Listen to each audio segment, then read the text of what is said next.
आप सभी को बहुत बहुत नमस्कार, धन्यवाद। आज आप समय निकालकर यहां पर आए।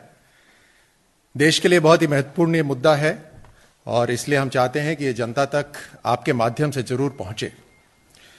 फरवरी 8, 2010 को एक कॉन्ट्रैक्ट साइन हुआ अगस्ता वेस्टलैंड इंटरनेशनल लिमिटेड के साथ, उस समय की यूपीए सरकार के साथ, कि 12 हेलीकॉप्टर खरीदे जाएंगे तकरीबन 600 मिलियन यूरो की लागत से। इनकी डिलीवरी डेट थी जुलाई 2013, लेकिन 2012 में, फरवरी 2012 में इटली में इसके ऊपर एक तहकीकात शुरू हुई कि अनएथिकल तरीके से इसकी जो पेरेंट कंपनी है वो काम कर रही है। और फिर 26 नवंबर 2012 को उस समय के जो रक्षा मंत्री ए के एंटनी जी, उन्होंने लोकसभा में पूरे देश को इसकी जानकारी दी कि इटली में जो तहकीकात हो रही है उसके अंदर इंडिया के साथ जो कॉन्ट्रैक्ट हुआ है उसकी भी तहकीकात हो रही है। एक प्रिलिमिनरी इंक्वायरी ऑर्डर करी गई सीबीआई द्वारा 25 फरवरी 2013 और वापस ए के एंटनी साहब, जो उस समय रक्षा मंत्री थे, उन्होंने दिसंबर 9, 2013 को अपने स्टार्ड क्वेश्चन 55 के माध्यम से उन्होंने सबको बताया कि प्रिवेंशन ऑफ करप्शन एक्ट और कई सारे और एक्ट में air chief marshal retired SP Tyagi ji और 18 और लोगों के ऊपर एक्यूजेशन लगाए गए। 25 मार्च 2013 ए के एंटनी साहब ने इंडिया टुडे के अपने एक इंटरव्यू में इसको कबूल करा कि bribes were taken in Agusta deal. उनको मैं कोट कर रहा हूं, yes, corruption has taken place in the helicopter deal and bribes have been taken. Corruption हुआ है, ब्राइब ली गई है और CBI is pursuing the case vigorously. ये उन्हीं के शब्द हैं। इसमें आपको जानकारी है कि इसके ऊपर इंक्वायरी चल रही है। खास तौर से 2014 में क्रिश्चियन मिशेल के जो नोट्स हैं, जो उन्होंने अलग अलग लोगों को भेजे हैं, उससे बहुत सी जानकारी मिलती है। क्रिश्चियन मिशेल ने एक पीटर हुलेट को एक नोट में लिखा कि सोनिया गांधी और उनके जो नजदीकी लोग हैं उनको टारगेट करिए और उनको टारगेट करके ये हमारी डील सैंक्शन होगी, हमारी डील थ्रू होगी। और उसमें फिर लिस्ट दी हुई है कौन कौन से वो लोग हैं। उसमें अहमद पटेल साहब का भी नाम है और कांग्रेस के सब वरिष्ठ नेताओं के उसके अंदर नाम लिखे गए। यहां तक कि उसमें यह भी लिखा है कि पेमेंट किस प्रकार से अलग अलग 4 भागों में बांटा गया है। और उसमें उन्होंने एएफ एब्रिविएशन है, उसके अंदर लिखा है, BUR एक एब्रिविएशन है, उसमें लिखा है, POL यानी पॉलिटिशियंस, उसमें लिखा है, और AP एक एब्रिविएशन है, उसके अंदर कितने पैसे उनको पे करने हैं, ये सब उसके अंदर लिखा हुआ है। जो चार्जशीट करी गई उसके अंदर बड़े साफ तरीके से लिखा गया है कि कंक्लूसिव तरीके से लिखा गया है कि kickbacks were paid to defence officials, bureaucrats, politicians, और ये सभी जो स्विस पुलिस ने जो डॉक्यूमेंट सीज करे हैं उनके आधार पर है। जो क्रिश्चियन मिशेल ने अपनी डिस्पोजिशन दी, उनसे जब पूछताछ हुई और उस पूछताछ में जो उन्होंने बातें बताई, और फिर राजीव सक्सेना जो एक और जो अक्यूज्ड है उनसे जो पूछताछ करी गई, इन सभी को जब जोड़ा जाता है तो बहुत सी बातें रिवील होती हैं। जैसे अपने कम्युनिकेशन के अंदर क्रिश्चियन मिशेल लिखते हैं 28 अगस्त 2009 में, we have pressurised the prime minister through the party elite. हमने प्रधानमंत्री को के ऊपर दबाव बनाया है पार्टी के वरिष्ठ लोगों द्वारा। वो लिखते हैं कि उनकी एक मुलाकात हुई एक इटालियन लेडी के बेटे से, इटालियन लेडी सन। उन्होंने कहा कि वो जो बेटा है वो अगला प्रधानमंत्री बनेगा और पार्टी अपनी ताकत में दिनों दिन बढ़ती जा रही है। और उन्होंने कहा कि उन बेटे से मुलाकात करके उनको कहा गया कि अपनी मां से उनको वो समझाएं इस बात को कि ये डील थ्रू होनी चाहिए। और उन्हें यकीन है कि यह डील थ्रू होगी। आगे यह भी लिखते हैं कि the political elite is consistently helping Agusta Westland. जो पार्टी के जो प्रमुख और वरिष्ठ लीडरशिप है, नेता हैं, वो लगातार अगस्ता वेस्टलैंड को पूरी तरह से मदद कर रहे हैं by intervention through prime minister's office and defence minister and lobbying to put pressure on finance minister. कहते हैं कि प्रधानमंत्री के दफ्तर के ऊपर दबाव बनाया जा रहा है इन एलीट, जो पार्टी के वरिष्ठ नेता हैं, उनके द्वारा। और केवल प्रधानमंत्री नहीं, फाइनेंस मिनिस्टर और डिफेंस मिनिस्टर के ऊपर भी दबाव बनाया जा रहा है। दो स्ट्रीम्स हैं पेमेंट के। एक स्ट्रीम है जो गीडो हेश्के, एक मिडलमैन है, वो इस अगस्ता वेस्टलैंड कंपनी के अंदर ही काम करते हैं। और दूसरे जो धारा है पेमेंट का, वो है मिशेल, क्रिश्चियन मिशेल। और उसमें वो साफ शब्द लिखते हैं फैमिली, FAM। और उसको अब कंफ्यूज करने की कोशिश करी जा रही है कि फैमिली, आप जानते हैं कि जब एक वरिष्ठ पार्टी की बात करते हैं, उस पार्टी के अंदर एक इटालियन लेडी के बेटे की बात करते हैं, तो कौन सी पार्टी की बात हो रही होगी। और उसमें वो फैमिली जब वर्ड आता है तो वो एयर चीफ मार्शल त्यागी की फैमिली तो नहीं हो सकती। तो ये सारा का सारा घटनाक्रम, और खासतौर से जहां शब्द AP लिखा है, उन्होंने अपने जो बयान उन्होंने दिया है उसमें भी बोला है कि ये अहमद पटेल है। फैमिली, FAM जो लिखा है वो फैमिली है। और टोटल जो पेमेंट होना है वो 700 करोड़ रुपए पेमेंट होना है। अब जब भी कांग्रेस का नाम आता है और रक्षा के सौदे आते हैं, ये बहुत दुख की बात है कि एक तरफ हमारे जवान अपना बलिदान देते हैं देश की रक्षा करने के लिए, और दूसरी तरफ जिन लोगों को सत्ता की जिम्मेदारी दी जाती है वो सेना को इक्विप करने की जगह घोटालों के जो डील करते हैं वो घोटालों के सोच विचार करके करते हैं। जहां जीप घोटाला, बोफोर्स घोटाला, टाटा ट्रक घोटाला, स्कॉर्पियन पनडुब्बी घोटाला से अब अगस्ता वेस्टलैंड घोटाला, ये सारे के सारे कांग्रेस के समय और सारे के सारे रक्षा मंत्रालय से संबंधित ये घोटाले हैं। ये 3000 करोड़ रुपए का अगस्ता वेस्टलैंड VVIP हेलीकॉप्टर का घोटाला का मैंने आपको सामने विवरण दिया अभी। कल रविशंकर प्रसाद जी, जो हमारे वरिष्ठ मंत्री हैं, उन्होंने भी एक प्रेस वार्ता करी थी।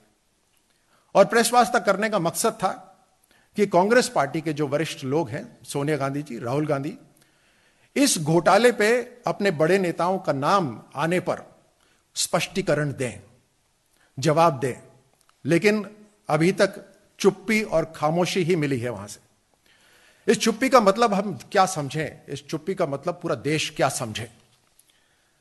जो व्यक्ति बार बार छोटी छोटी चीजों के ऊपर ट्वीट करता है, वो इतने बड़े घोटाले जिसका स्पष्टीकरण सामने आ रहा है, जिसके अंदर इटली में भी तहकीकात और भारत के अंदर भी जो तहकीकात हुई उसमें नाम स्पष्ट रूप से सामने आ रहे हैं, उसके बावजूद भी यह परिवार चुप्पी साधे हुए।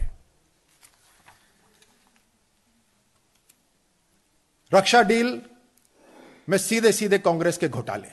क्या कारण है कि कांग्रेस घोटालों के साथ हमेशा रक्षा डील करती है? क्या कारण है कि राहुल गांधी जी अभी तक चुप हैं? मैं आग्रह करता हूं कि इस बात पर स्पष्टीकरण दें, इस बात पर जवाब दें। अपने वरिष्ठ नेताओं जिनके नाम आ रहे हैं उसके ऊपर देश को जागृत करें। राफेल के ऊपर बार बार कहते हैं, सुप्रीम कोर्ट ने भी राफेल को ठुकरा दिया है, लेकिन अगस्ता वेस्टलैंड जिसके ऊपर इतनी तहकीकात हुई है उसके ऊपर राहुल गांधी जी बिल्कुल चुप्पी साधे हुए हैं, खामोशी साधे हुए हैं। आपके माध्यम से भारतीय जनता पार्टी ये उम्मीद करती है कि एक पुरानी पार्टी रही इस देश की इतने बड़े घोटाले के ऊपर स्पष्टीकरण दे। राहुल गांधी जी या सोनिया गांधी जी इसके ऊपर अपना बयान रखें। जनता ने तो बखूबी देख लिया है किस तरह से कांग्रेस में बार बार घोटाले हुए, किस तरह से रक्षा को सामने प्रमुखता से न रखकर रक्षा के सौदों में घोटाले को प्रमुखता पर रखते हुए काम करा गया। हर बार, एक नहीं, दो नहीं, बार बार आपके सामने विस्तार से सारे घोटाले रखे। और अगस्ता वेस्टलैंड का घोटाला का जो सारा जो उसके ऊपर इन्वेस्टिगेशन चल रही है अभी तक, उसको संक्षिप्त रूप में जो जो नाम आए हैं वो सभी आपके सामने रखे गए। अब जरूरत है कि कांग्रेस इसके ऊपर चुप्पी तोड़े और देश को जवाब दे। धन्यवाद। देखिए, इतना स्पष्ट है कि यह कांग्रेस के काम करने का तरीका है, जहां पर जो फर्स्ट फैमिली है उनकी, उसके ऊपर ना मीडिया वाले कुछ लिख सकते थे, ना उनका नाम कहीं आ सकता था, लेकिन जितने घोटाले होते थे उन्हीं के आश्रय से होते थे, उन्हीं के आशीर्वाद से होते थे। क्योंकि एक पार्टी जो इस तरह से एक परिवार चलाता है, उसमें जो भी काम होता है वो उस परिवार के इशारे पर ही होता है। इससे पहले भी अगस्ता वेस्टलैंड का नाम आया था। राजीव गांधी जी जब प्रधानमंत्री थे उस समय 20 वेस्टलैंड हेलीकॉप्टर खरीदे गए थे। एक हेलीकॉप्टर का क्रैश हुआ, उसके बाद एक इन्वेस्टिगेशन हुई और इस इन्वेस्टिगेशन के बाद 19 हेलीकॉप्टर जो पवन हंस के पास थे वेस्टलैंड के, उनको सबको ग्राउंडेड कर दिया गया। तो यह पहली बार नहीं है, यह बार बार हुआ है और एक ही परिवार के इशारे पर हुआ है। और इसलिए जरूरी है कि आज देश जब जागरूक होता जा रहा है हर चीज पे, आप सबके माध्यम द्वारा, यह परिवार जवाब दे। देखिए, इसमें जरूरी बात यह है कि जिससे सवाल जवाब हो रहे थे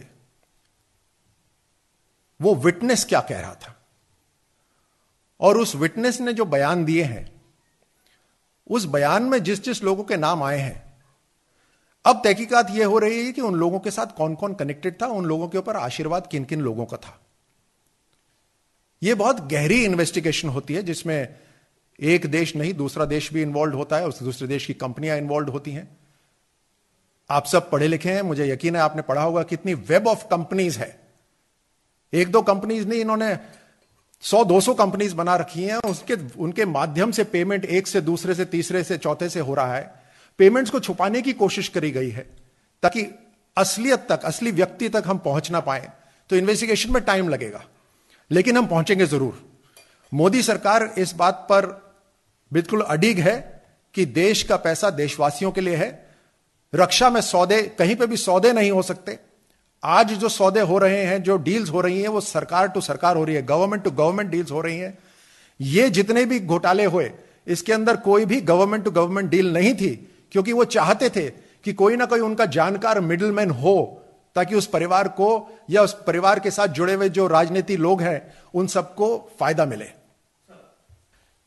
कांग्रेस पार्टी और कुछ एक जो डायनास्टी लेड पार्टीज हैं, जो पार्टियां परिवारवाद को बढ़ाती हैं, वो देश को कैसे बढ़ा सकती हैं? उनका एक ही लक्ष्य हो सकता है, अपने परिवार को आगे बढ़ाना। आपने बात करी जम्मू और कश्मीर की। वहां पे वहां के लोगों को, वहां के रहने वाले जो मुख्यमंत्री बने, जो कुछ परिवारवादी पार्टियां हैं, उनको भरपूर मौका मिला, लेकिन उस मौके से भारत को क्या मिला? दिन पे दिन वहां सिचुएशन बिगड़ती गई, कानून व्यवस्था बिगड़ती गई। 40,000 से ज्यादा वहां लोग मारे जा चुके हैं। देश के सैनिक अपना खून बहा चुके हैं। पाकिस्तान अभी भी कश्मीर के ऊपर अपना क्लेम बढ़ाता जा रहा है। लोकतंत्र वहां गांव गांव तक नहीं पहुंचा, और उसके बावजूद भी ये परिवारवाद वाले पार्टी 370 को वापस लाना चाहते हैं, जहां पूरा देश एक मुखर होकर कह रहा है कि 370 हटा, बिल्कुल सही हटा। एक नया राजनीतिक युग है। एक नई तरीके से जम्मू को, कश्मीर को और लद्दाख को देश के मेनलैंड के साथ मुख्य धारा में जोड़ने की लोकतांत्रिक कोशिश हो रही है। उसको जो जो रिजेक्ट करते हैं, भारत उन सबको रिजेक्ट करता है।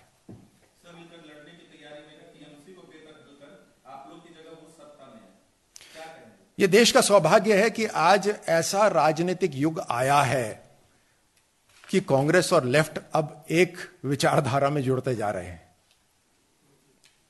केरल के अंदर जो लेफ्ट वाले कार्यकर्ता हैं, वो प्रश्न करते हैं कि हमारा कांग्रेस के साथ मिलाप कैसे हो सकता है।